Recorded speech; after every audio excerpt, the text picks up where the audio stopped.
네, 귀한 찬양 감사합니다. 또 오늘 이 자리에 주님 말씀 듣고자 나온 사랑하는 성도들을 주님의 이름으로 축복합니다. 여러분의 삶 가운데서 주님의 사랑이 늘 넘치고 주님의 인도하심이 늘 언제나 함께 하기를 바랍니다. 치킨을 좋아하는 사람이면 모를 수가 없는 사람을 소개하려고 합니다. 바로 이분이죠. KFC so good 이렇게 써 있어요. 저처럼 패스트푸드를 좋아하는 사람이면 다 아는 켄터키 프라이드 치킨 그 로고입니다. 이분이 놀랍게도요, 실제 사진을 보는데 똑같이 생겼어요. 한번 보세요. 똑같이 생겼죠. 제가 여러분들한테 이분의 이야기를 잠깐 좀 해드리려고 합니다. 신문에 난 내용인데 내용 다 읽어볼 수는 없고 제목만 좀 소개를 해보자면, KFC 파운더 콜로넬 샌더스는, 그러니까 KFC의 설립자 콜로넬 샌더스라는 사람은 성취하지 못했다. 그의 영어 시간은 아니니까 그냥 제가 읽을게요. 아주 놀랄만한 성공을 이루지 못했다는 겁니다. 언제까지? 그의 60대까지는. 그래서 제가 궁금해서 이분이 어떻게 살았나 좀 찾아봤어요. 1980년 출생, 이른 나이에 가출했습니다. 우리나라 나이로 8살에 가출했어요. 15살에 나이를 속여서 군에 입대했고요. 제대 후 철도회사에 취직합니다. 그런데 노사 갈등이 생겨서 퇴직합니다. 증기선 기관사, 보험 영업, 보트 제조, 농부, 타이어 영업 등 여러 직장을 전전하다가 주유소를 사업 시작했어요. 그런데 주유소가 일어나면서 성공하는 듯 했으나 1929년에 대공황이 닥쳐서 말아먹습니다. 그래서 굉장히 어려운 시기를 보내다가 다시 주유소를 맡고 식당과 모텔 사업도 병행하게 돼요. 이때 성공을 했죠. 그런데 1939년에 대형 화재가 나면서 있었던 재산을 다 잃어버려요. 1947년에 재기에 성공했지만 1950년도에 그의 식당 앞으로 지나던 도로에 우회도로가 생기면서 결국 거기도 말아먹습니다. 60세가 넘었는데 그의 생활이 어땠느냐? 월 105달러, 환율이 올랐으니까 우리나라 돈으로 한 14만 원 정도죠. 14만 원 정도를 가지고 그가 트럭 한 대, 아주 낡은 트럭 한 대에 거주하면서 60세 이후의 시간을 보내게 됩니다.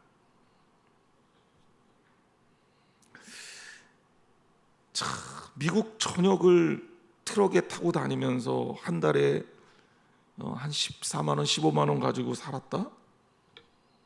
이게 쉽지가 않았겠죠. 그런데 그가 결정적인 계기가 65세 때 오게 됩니다. 그가 치킨 레시피를 개발을 했는데 한 조각당 5%씩 수수료를 받는 프랜차이즈 계약을 맺는데 이게 굉장한 성공을 거둡니다. 이게 KFC, 켄터키 프라이드 치킨의 탄생 이야기예요. 그리고 1980년 90세의 나이로 사망을 하게 됩니다. 어떻습니까? 65세 이전까지 변변하게 성공하지 못했던 그 실패와 실패의 대명사라고 불려도 정말 모자라지 않았던 그의 성공 이야기. 어떻게 보면 실패의 연속이 성공을 만들어냈다, 이렇게도 얘기할 수 있겠죠.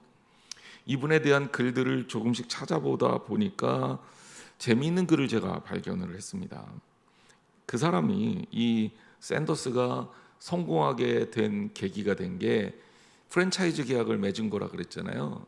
이때 이 제안을 받아들였던 사람이 지금 미국에 있는 웬디스라는 그 햄버거 프랜차이즈의 사장이었는데, 그를 만나기 전까지 그가 거절당한 횟수가 1008회입니다.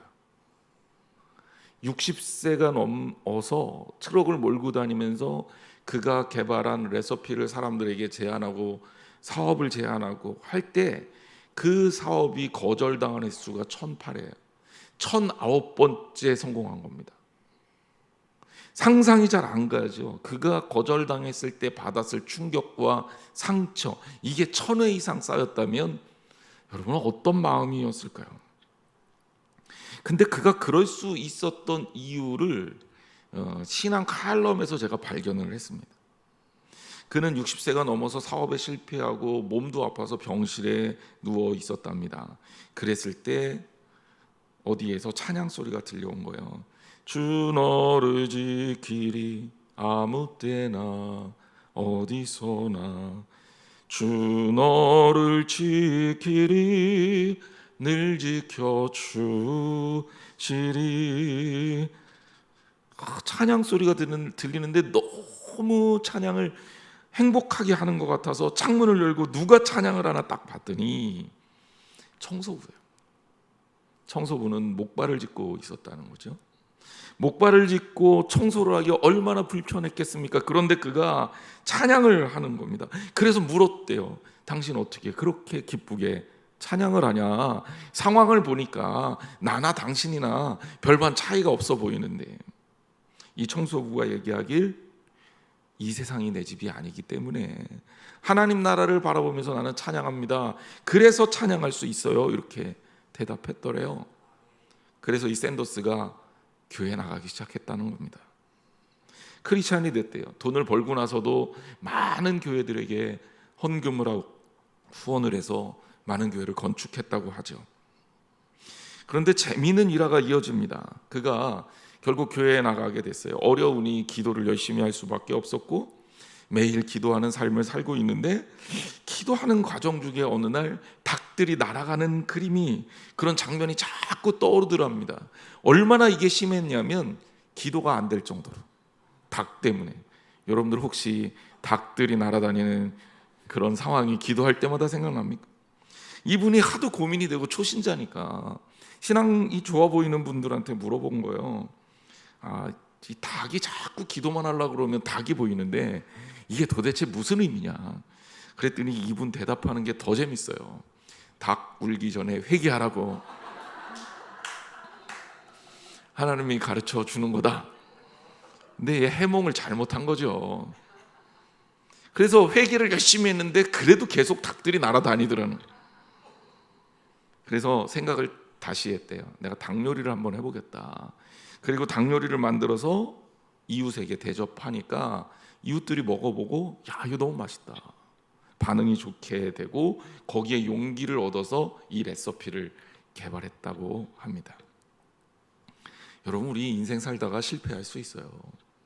하지만 우리 실패를 통해서 더 커다란 성공을 이루시는 하나님의 비전을 바라봐야 할 줄 믿습니다. 더 나아가 실패를 만드시는, 내 삶의 어려움을 만드시는 하나님의 뜻을 발견하시기를 주님의 이름으로 축원합니다. 자, 오늘 본문은 룻기를 다룰 겁니다. 룻기, 어떻게 보면 성공의 이야기고 굉장히 드라마틱한 이야기지만 성공하기 전에 실패로 따지면 이 룻의 이야기도 만만치 않아요. 자, 먼저 지도를 좀 볼게요. 이 배경이 되는 게 딱 두 곳인데요. 빨간 곳으로 표시된 게 베들레헴입니다. 베들레헴은 룻의 시아버지였던 엘리멜렉의 고향이죠. 베들레헴에서 엘리멜렉은 이 나옴이라는 여인과 만나서 가정을 이루고 말론과 기럐이라는 두 아들을 낳습니다. 그런데 이 베들레헴에 기근이 든 겁니다. 기근이 들어서 흉년이 들어서 아내와 두 아들을 데리고 이 엘리멜렉이 모압 땅으로 이동했다라고 나옵니다. 여기 재밌는 1절의 표현이 있어요. 모압에서 거류하려고 라고 표현이 되어 있습니다. 근데 이 세번역 성경에 보면 여기 뭐라고 나와 있냐면 임시로 살려고 모압으로 이동했다, 이렇게 나옵니다. 자, 여러분 이거 꼭 기억하셔야 돼요. 모압 땅으로 간 이유가 모압에서 자리 잡고 평생 살려고 간 게 아닙니다. 엘리멜렉이 모압 땅으로 이전해서 초반에는 괜찮았던 것 같아요. 왜냐하면 두 아들이 모압 땅에서 다 결혼하고 생활을 하게 되는 거죠. 만약에 처음 계획대로 임시로 살려고 했으면 모압 땅에서 두 아들이 이방 여인들과 결혼하지 않았겠죠. 그런데 엘리멜렉이 죽습니다. 그리고 너무나도 가슴 아프게도 결혼한 말론과 기련 두 아들도 죽습니다. 졸지에 모압 땅에서 남은 사람을 따져보니 혈연 관계로 연결되지 않은 세 사람, 엘리멜렉의 아내 나오미, 그리고 며느리였던 오르바와 룻만 남은 거예요. 망해도 이렇게 망할 수가 있습니까? 정말 시어미와 과부 둘만 남은 거죠. 나오미는 이때 결단을 내립니다. 내 고향 베들레헴으로 돌아가겠다. 자, 문제는 두 며느리입니다. 이 두 며느리는 어느 나라 사람이에요? 모압 여인이에요. 모압 여인이 시어머니 따라서 베들레헴으로 다시 가서 산다? 이거 쉽지가 않을 겁니다. 적어도 기회를 다시 잡고 안정된 생활을 하려면 모압 땅에서 살아야 합니다.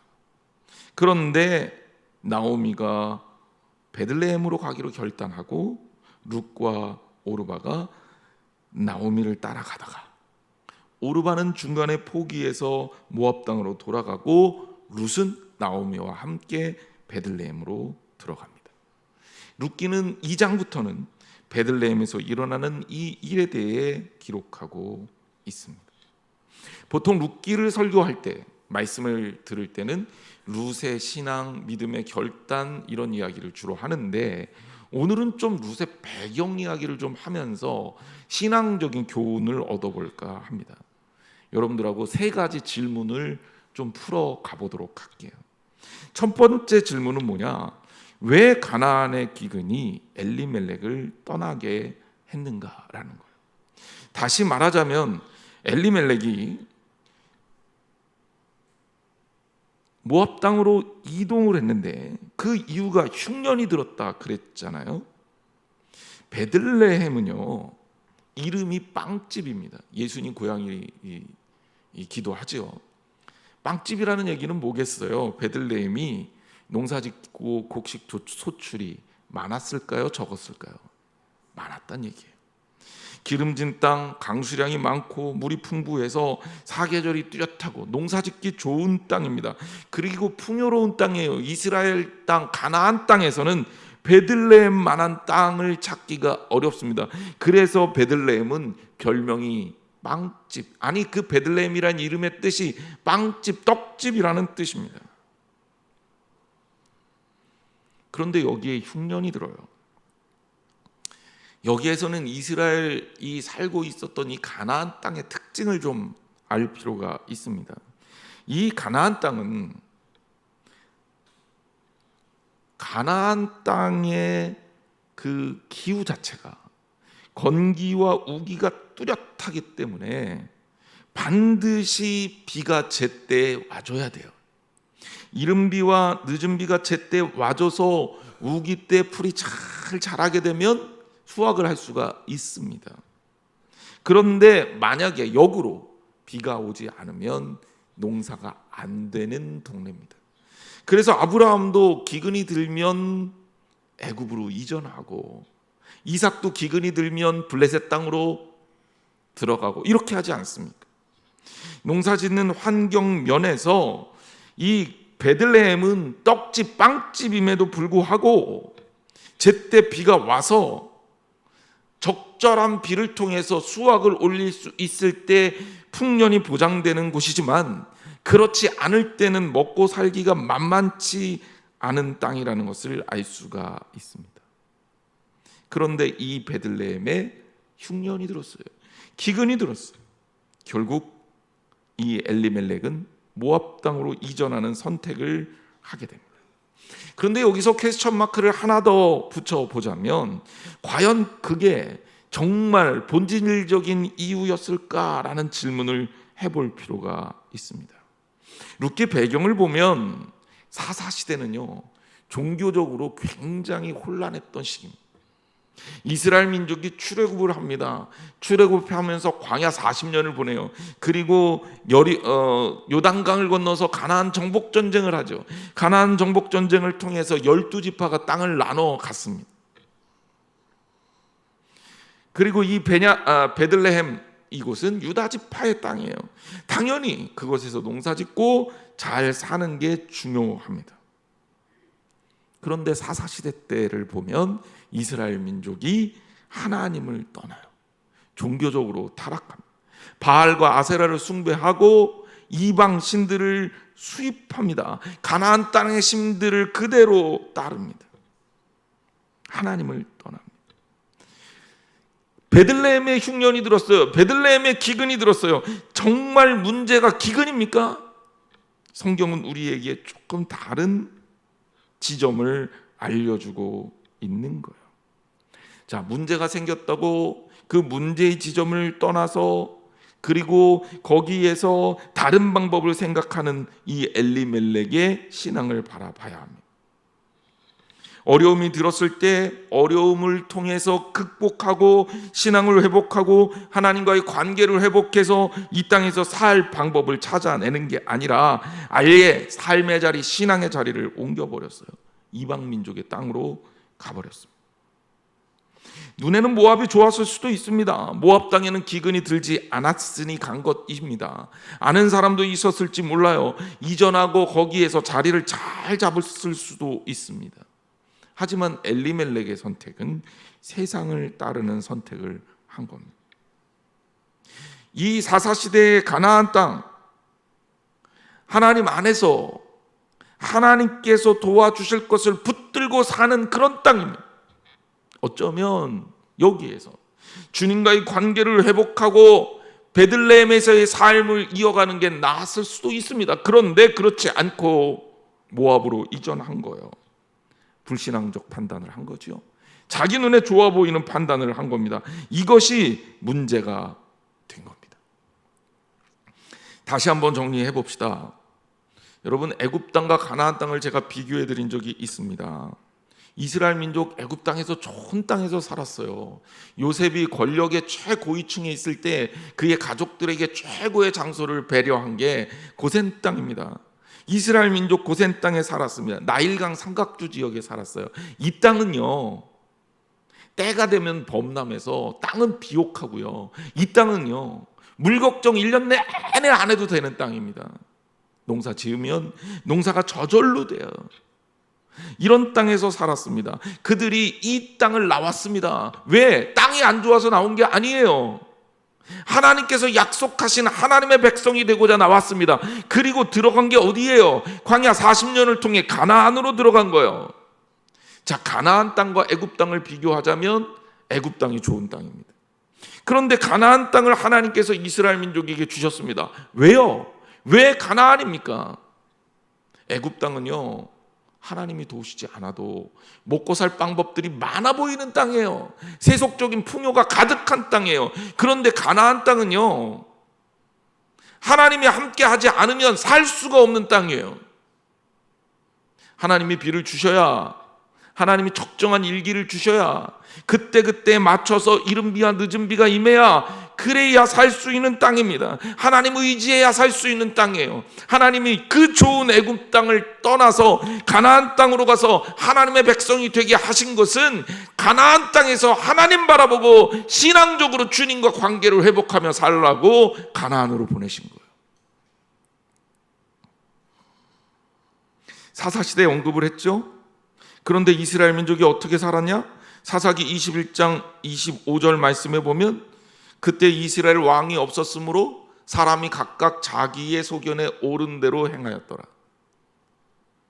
저기 왕이 없으므로 이거는 일단 나중에 따지자고요.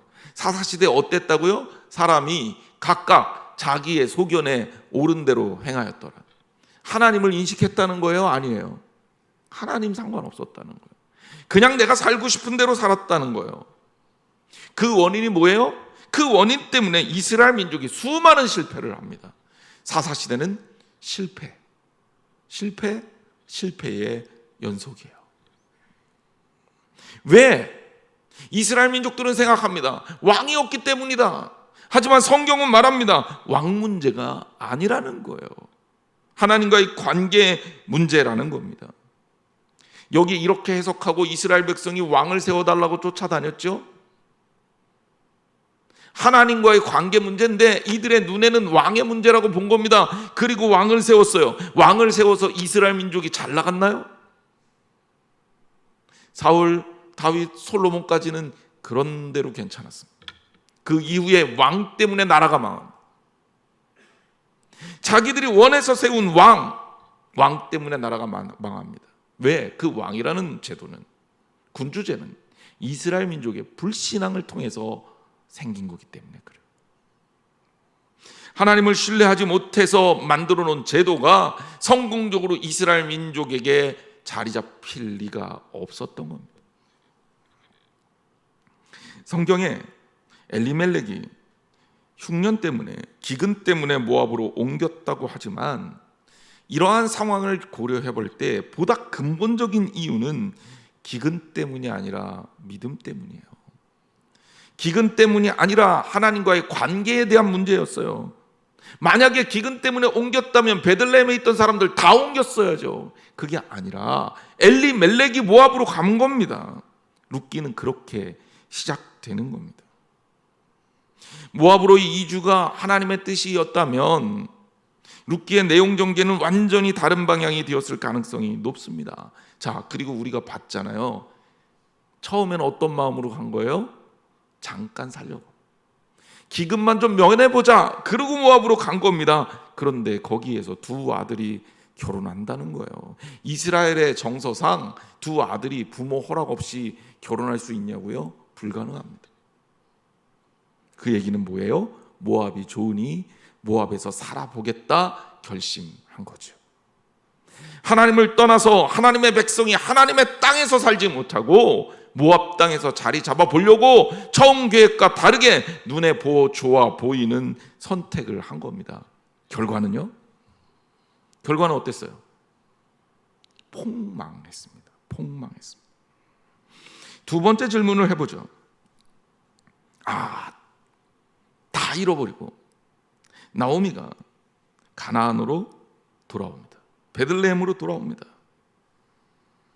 모든 것을 다 잃어버렸던 나오미의 가정에 가나안은 회복의 땅이 됩니다. 축복의 땅이 됩니다. 왜? 자, 이 부분을 우리가 깨달아야 돼요. 나오미는 이렇게 고백합니다. 룻기 1장 20절에 보면 나오미가 그들에게 이르되 나를 나오미라 부르지 말고 나를 마라라 부르라. 이는 전능자가 나를 심히 괴롭게 하셨음이니라. 내가 풍족하게 나갔더니 여호와께서 내게 비어 돌아오게 하셨느니라. 여호와께서 나를 징벌하셨고 전능자가 나를 괴롭게 하셨거늘 너희가 어찌 나를 나오미라 부르느냐 하니라. 오늘 본문을 잘 읽어보면요, 모압 땅으로 떠날 때는 다른 얘기 없어요. 흉년 때문에 떠났다 이렇게 언급이 되어 있는데 베들레헴으로 돌아올 때는 나오미가 지속적으로 하나님 언급을 합니다. 전능자가 나를 심히 괴롭게 하셨다. 여호와께서 내게 비어 돌아오게 하셨다. 여호와께서 나를 징벌하셨다. 전능자가 나를 괴롭게 하셨다. 놀랍지 않습니까?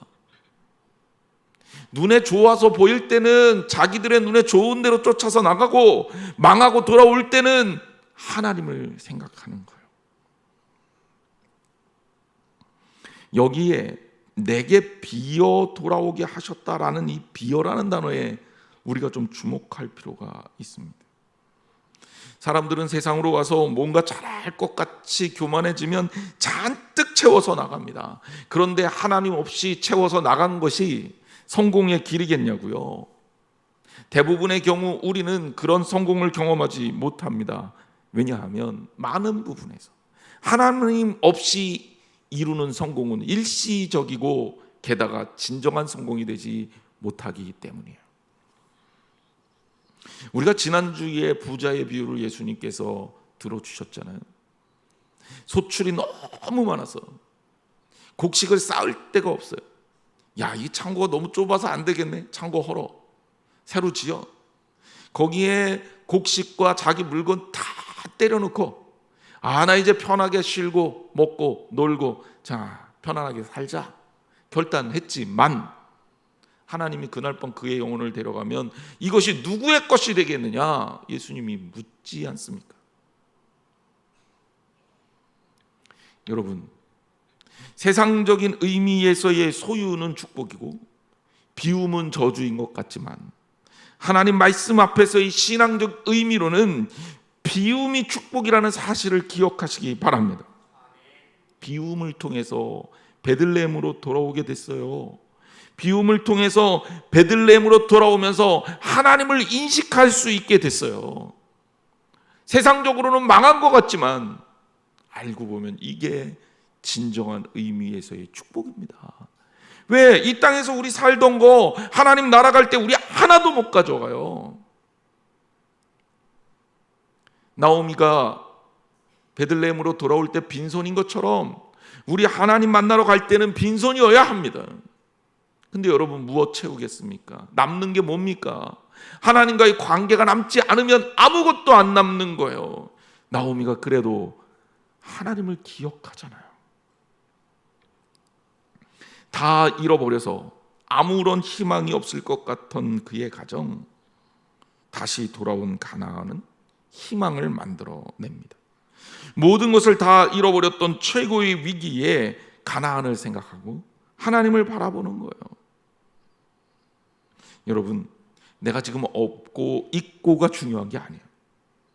내가 비었다고 생각할 때 주님께 돌아갈 수 있는 용기가 있느냐, 내가 채웠다고 생각하지만 이것들을 하나님 앞에서 내려놓을 수 있는 용기가 있느냐, 내 것이 아무것도 아니라는 내 소유의 하나님의 것임을 인정하는 신앙이 있느냐, 이게 중요하다는 거예요. 사랑하는 성도 여러분, 또 하나 기억하십시오. 실패하고 돌아오더라도 하나님은 언제나 여러분을 받아주십니다. 가끔 전도하다 보면, 목사님 제가 좀 살만해지면 교회 나갈게요. 근데 지금 이 꼴로는 창피해서 못 나가겠습니다. 목사님 제가요 술 담배 끊으면 교회 나갈게요.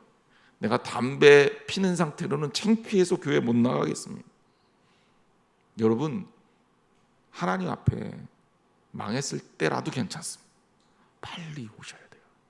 빨리 돌아와야 합니다. 이곳은 하나님과의 만남이 있는 땅이지 내 체면 찾는 땅이 아니에요. 비워놨기 때문에 나오미의 삶이 살아나고 회복이 됩니다. 룻이 하나님을 만나서 믿음의 가정에 씨를 이어갑니다. 보아스를 통해 룻은 아이를 낳고, 재밌는 룻기 4장 17절 보세요. 그의 이웃 여인들이 그에게 이름을 지어주되 나오미에게 아들이 태어났다 하여 그의 이름을 오벳이라 하였는데 그는 다윗의 아버지인 이새의 아버지였더라. 룻기를 룻의 입장에서 보면 할 말이 많지만 룻기를 나오미의 입장에서 보면 정말 많은 것들을 볼 수 있는 성경입니다. 자, 재밌잖아요. 아들은 누가 낳습니까? 룻이 낳았어요? 나오미가 낳습니까? 이제 헷갈려요? 룻이 낳았어요, 룻이. 그런데 여기 보니까 나오미에게 아들이 태어났대요. 성경에 나오미에게 아들이 태어났대요. 여러분, 나오미가 회복된 거예요. 나오미를 통해서 하나님이 일하신 거예요. 그리고 그의 이름을 뭐라고 지었어요? 오벳이라 하였는데, 오벳은 누구냐? 다윗의 할아버지예요. 다윗의 아버지 이새의 아버지예요. 그게 다윗의 할아버지인 거죠. 여러분, 망한 집안에서 임금이 태어나요. 얼마나 놀라운 일입니까? 하나님은 우리를 회복시키시는 분인 것을 기억하시기 바랍니다. 그렇습니다. 비워서 돌아갔지만 하나님과의 관계가 회복된 나오미의 가정에 베들레헴에서 하나님을 만나고 하나님의 역사가 일어납니다. 오늘 이 자리가 주님 만나는 회복의 자리가 되기를 주님의 이름으로 축원합니다. 우리 한양제일교회가 여러분들에게 베들레헴 같은 자리가 되기를 원합니다. 가나안이 가나안 되는 역사가 있기를 주님의 이름으로 축원합니다. 세 번째로 우리 마지막 질문을 해봅니다. 가나안이 가나안이 될 수 있었던 결정적 이유, 다시 한번 우리가 확인합니다. 정리하자면 이런 거예요. 하나님의 약속의 땅인 가나안의 베들레헴이 왜 기근으로 못 살 땅이었을까? 다시 돌아온 베들레헴, 가나안의 베들레헴은 회복의 땅이 되었습니까? 모압은 물질적으로 풍요로운 땅이었고 나름대로 성공한 땅이었는데 왜 거기에서 모든 것을 잃을 수밖에 없었겠습니까? 많은 사람들은 좋고 나쁨을 판단할 때 물질적 풍요로 판단하는 경우가 많아요. 하지만 성경은 우리에게 전혀 다른 기준을 제시합니다. 바로 신앙의 문제로 접근할 것을 요구하는 거죠. 가나안 베들레헴을 떠나는 엘리멜렉의 판단에서부터 우리는 문제를 좀 찾아봐야 돼. 그리고 임시로 거주하고자 갔던 모압에서 결혼하고 안주하는 그의 가정의 판단, 최악의 판단이 된 거죠. 어쩌면 그가 가나안을 떠나지 않았더라면 문제가 없었을 가능성도 있습니다. 모압에 가더라도 기근을 지나고 계획대로 다시 돌아오는 것이었다면 이렇게까지 어렵지 않았을 겁니다. 문제는 하나님의 백성인 엘리멜렉의 가정이 하나님의 땅을 떠났다는 데 있는 것이고, 결국 여기에서 하나님께서 문제를 만드신 거예요. 아브라함이 우르 땅을 떠나서 하란에 이르고 가나안 땅으로 가는데 아브라함의 여정 중에 재미있는 게 뭔지 알아요? 우르 땅에 하나님께서 나타나셨을 때 아브라함에게 뭐라 그랬습니까? 내 본토 친척 아비집을 떠나 내가 내게 지시한 땅으로 가라. 그러면 너희가 복이 될 거다. 너를 통해서 내가 너를 축복하는 자에겐 복을 주고 너를 저주하는 자에겐 내가 저주하리라. 너는 복의 근원이라. 이 말씀을 붙들고 아브라함이 떠나는데, 본토 친척 아비집을 떠나라 그랬는데 아브라함이 떠날 때 누구랑 같이 떠나요? 아버지 같이 갑니다. 외삼촌도 같이 갑니다. 같이 가요. 그리고 가나안 땅으로 바로 갑니까? 못 가요. 어디까지 가느냐? 하란까지 갑니다. 하나님이 인도하신 땅은 가나안이었는데 아브라함은 하란까지 가요. 하란에 머무릅니다. 하란에서 살아요. 나중에 이삭이 하란으로 가죠. 외삼촌 라반의 집으로. 라반이 거기서 자리를 잡은 거예요. 왜? 하란이 괜찮은 땅이거든요. 근데 놀라운 사실은 아브라함이 가나안으로 들어옵니다. 그 결단이 언제인지 아세요? 아버지 데라가 하란에서 죽고 나서 가나안으로 움직여요. 그냥 움직이는 게 아닙니다. 하나님 말씀 그대로 따랐다면 가나안 땅으로 바로 갈 수도 있는데 데라가 죽어야 움직이는 거예요. 하나님이 잃게 하시는 거죠. 베들레헴으로 돌아온 이 나오미의 가정이 처음에 기세 등등해서 모압 땅으로 갔을 때 상황과 완전히 다른, 여러분 축복은 지형과 기후의 문제가 아닙니다. 환경의 문제가 아닙니다. 신앙생활을 하다 보면 어려운 일도 예기치 않은 상황도 맞닥뜨릴 때가 있습니다. 그때 그것을 신앙으로 이기는 것은 우리에게 분명한 본질이고 사명입니다. 어떤 어려움이 있더라도 하나님과의 관계를 망치지 마세요. 주님의 뜻대로 움직이세요. 눈에 보이는 것을 쫓지 말고 하나님을 붙드세요. 그리고 이겨야 되는 거죠. 그런데 그걸 외면하고 하나님의 뜻을 버리고 하나님의 뜻을 무시하고 눈앞의 이익만을 쫓다가 내 생각을 쫓다가 사는 것은 결국 삶을 망치게 됩니다. 가나안의 기근이 십자가인데 십자가 피해서 모압의 풍요로 달아 들어갑니다. 세상 부귀와 영화를 추구하는 거예요. 그러니 그 집안이 망할 수밖에 없는 거죠. 멀리 봐야 합니다. 보다 근본적 삶의 의미를 찾아야 합니다. 신앙의 근본적 가치를 추구해야 합니다. 애초에 이스라엘 민족이 애굽의 풍요를 떠나서 가나안을 향했던 이유가 있잖아요. 애굽 땅이 더 좋은 땅이라니까요. 근데 하나님이 거기서 살지 못하게 하셨잖아요. 왜? 하나님을 바라보는 신앙의 땅에 가서 살아라라는 거예요. 여러분, 여러분의 삶의 축복은, 특히 크리스찬의 삶의 축복은 주님이 개입하실 때 의미가 있는 거예요. 우리 편안하게 하나님하고 상관없이 세상에서 살면 나중에 어떻게 하려고 그럽니까? 오히려 힘들고 어렵더라도, 내게 위험이 닥치더라도, 환난이 있더라도 그때마다 하나님 붙들고 하나님과의 관계를 가지고 회복하며 주님 바라보며 주님의 나라의 꿈을 간직하며 사는 게 신앙인의 삶인 거예요. 그 땅이 가나안 땅인 거지. 매 순간 매 상황 속에서 주님께 기도하고 주님을 붙들며 사는 땅이 가나안 땅인 거죠. 오늘 우리의 축복의 땅이 바로 그런 땅인 거예요. 신앙인들의 삶은 어려움이 없는 삶이 아니라 어려움을 신앙으로 이기는 삶인 거예요. 여러분, 하나님 우리에게 원하시는 바는 분명합니다. 본질을 회복하는 거예요. 사명을 회복하는 거예요. 정체성을 붙들고 있는 겁니다. 회피하고, 그리고 피하고, 도피하고, 눈에 보이는 것을 쫓아서 사는 게 아니라 하나님 나라를 꿈꾸며 사는 거예요. 사랑하는 성도 여러분, 우리 하나님의 자녀잖아요. 우리가 있어야 할 자리가 어디입니까? 우리가 바라봐야 될, 꿈꿔야 할 자리가 어디입니까? 여러분, 이곳에 서십시오. 감염이 들고 풍파가 오고 환난이 오더라도 주님이 원하시는 자리에 서십시오. 그러면 하나님께서 붙드시고 더 귀한 삶으로, 축복으로 동행하실 겁니다.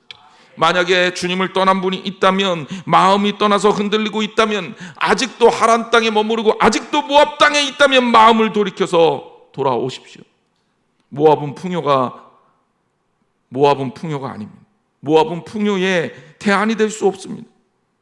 참된 신앙이 있어야 할 자리에 있는 것이 크리스찬의 풍요고 크리스찬의 자리입니다. 우리는 그 자리를 회복하고 주님을 만나고 살아야 하는 사람들입니다. 우리는 하나님의 백성이기 때문입니다. 이제 우리의 모든 한계를 넘어서서 영원한 풍요, 영원한 꿈을 주시는 하나님 나라를 꿈꿉니다. 그것이 우리의 본질입니다. 주님 안에서 하나님 나라를 꿈꾸며 같이 살아가시는 저와 여러분이 되시기를 주님의 이름으로 축원합니다. 기도하겠습니다.